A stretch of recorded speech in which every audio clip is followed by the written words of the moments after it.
In what ways did 18th century literature reflect the rise of the middle class in England? 18वीं शताब्दी का साहित्य England में मध्य वर्ग के उदय को किन किन तरीकों से दर्शाता है? दोस्तों, आप किसी भी क्लास, सेमेस्टर या बोर्ड से हो, अगर आपके सिलेबस में ये क्वेश्चन है तो ये वीडियो केवल आपके लिए है। चलिए आंसर को इजी लैंग्वेज में समझने की कोशिश करते हैं। The 18th century was a very important period in England. 18th century का पीरियड इंग्लैंड में बहुत महत्वपूर्ण था। During this time, the middle class became stronger and more influential in society. 18वीं शताब्दी के दौरान मिडिल क्लास यानी मध्यम वर्ग के लोग समाज में अधिक ताकतवर और अधिक प्रभावशाली बने। अब ये मिडिल क्लास होते कौन है, उनकी चर्चा करते हैं। The middle class included merchants, traders, shopkeepers and educated professionals. Middle class यानी मध्यम वर्ग में आते हैं व्यापारी, बड़े बड़े उद्योगपति, दुकानदार और शिक्षा से जुड़े लोग। As their power and wealth increased, literature also began to reflect their lifes, values and ideas.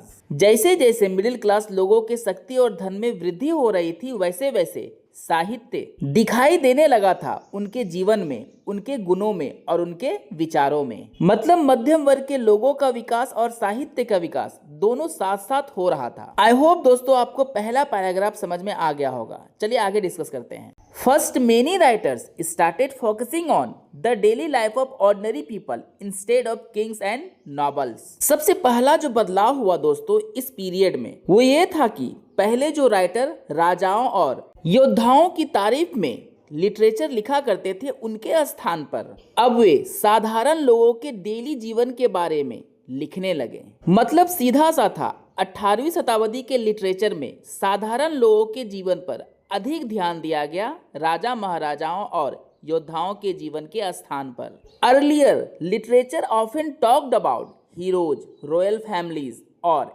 Ancient myths. 18वीं शताब्दी से पहले साहित्य में प्रायः बात हुआ करती थी महान महान हीरो की, राजा के परिवारों की और पौराणिक कथाओं की। But in the 18th century, writers showed the struggles and experiences of middle class people. लेकिन 18वीं शताब्दी के शुरुआत में अपने साहित्य के द्वारा लेखकों ने दिखाया मिडिल क्लास लोगों के संघर्ष और अनुभवों के बारे में। For example, the novel become very popular because it could describe realistic life situations. उदाहरण से देखे तो नॉवेल यानी उपन्यास यानी साहित्य बहुत ज्यादा लोकप्रिय बन गया, क्योंकि अब नॉवेल में वर्णन किया जाता था वास्तविक जीवन से जुड़े स्थिति के बारे में। और जब साहित्य में वास्तविक जीवन को दिखाया जाने लगा तो लोग अधिक से अधिक पढ़ने लगे, क्योंकि लंबे समय से राजा महाराजाओं और योद्धाओं के बारे में पढ़कर लोग बोर हो चुके थे। Second, literature began to promote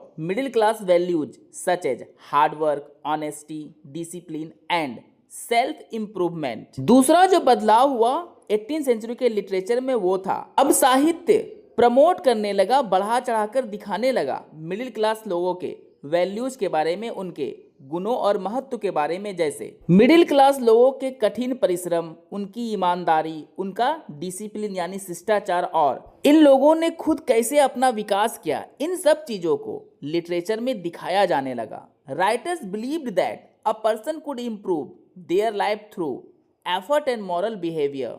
लेखकों को विश्वास था कि एक व्यक्ति अपना विकास, अपने में सुधार ला सकता है केवल अधिक से अधिक कोशिश करके और व्यवहार में परिवर्तन यानी अच्छा व्यवहार लाकर। सीधा सा मतलब है दोस्तों, कोशिश और अच्छा व्यवहार एक व्यक्ति के जीवन को बदल सकता है, ऐसा लेखकों ने विश्वास किया और उसे अपने साहित्य में दिखाया। In many stories the main character succeed because they are hard working and responsible. बहुत सारे कहानियों में मुख्य पात्र को सफल दिखाया गया, क्योंकि जो मुख्य पात्र होते थे वे काफी कठिन परिश्रमी और जिम्मेदार होते थे, इसलिए वे अंत में सफल हो ही जाते थे।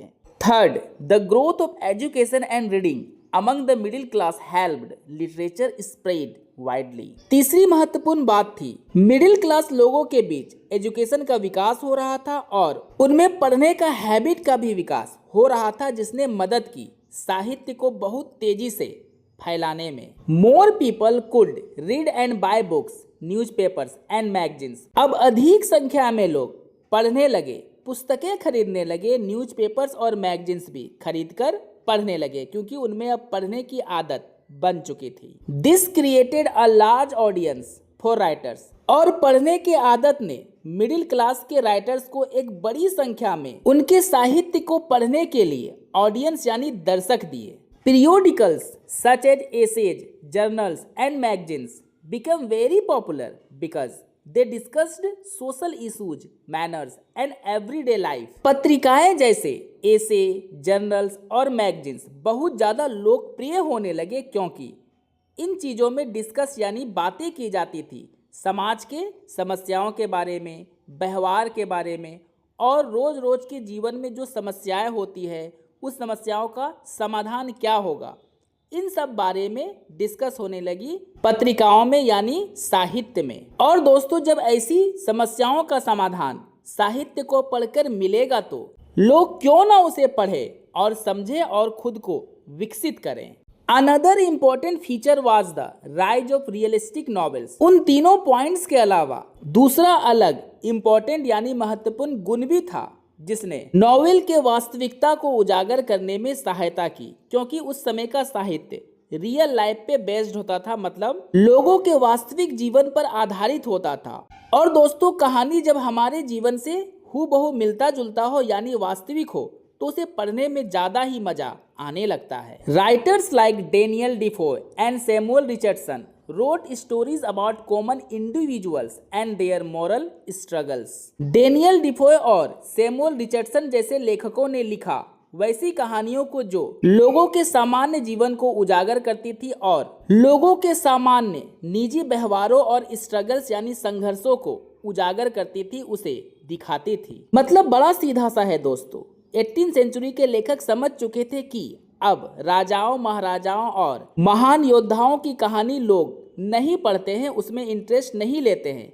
उन्हें तो इंटरेस्ट है केवल समाज से जुड़ी और उनसे जुड़ी बातों को पढ़ना और समझना। और इसलिए लेखकों ने केवल वैसी कहानियां लिखना शुरू किया जो लोगों के जीवन में होने वाली समस्याओं को दिखाता था और उस समस्या के समाधान को भी दिखाता था। There works showed how ordinary people could save their on future. लेखकों के द्वारा लिखे गए पुस्तकों ने दिखाया कि कैसे एक सामान्य व्यक्ति भी अपने भविष्य को एक सही आकार दे सकता है और अपने भविष्य को सुधार सकता है। These novels often taught lessons about morality and good behavior which were important to the middle class. इन उपन्यासों के द्वारा प्रायः लोगों को सिखाया जाता था कि कैसे अच्छी आदतें और अच्छा व्यवहार बहुत ज्यादा महत्वपूर्ण स्थान रखती है मिडिल क्लास लोगों के जीवन में। दोस्तों, मेरा ये नोट्स अगर आपके लिए हेल्पफुल हुआ है तो लाइक शेयर एंड सब्सक्राइब करना तो बनता है। चलिए इसके अंतिम पैराग्राफ को डिस्कस करके इसे फिनिश करते हैं। Finally, satire and essays were used to criticise social problems and bad behaviour. अंततः देखा जाए तो सटायर और एसे का उपयोग करके सामाजिक समस्याएं और समाज के लोगों के बुरे व्यवहार को उजागर किया गया। Writers used humour and criticism to talk about politics, manners and society. लेखकों ने समाज, व्यवहार और राजनीति के बारे में बात करने के लिए उपयोग किया व्यंग का और आलोचना का। This helped middle class readers think about social reform and better values. इन सब ने मिडिल क्लास के लोगों को यह सोचने पर विवश कर दिया कि वे सोचे समाज के विकास के बारे में और अच्छे गुणों के बारे में।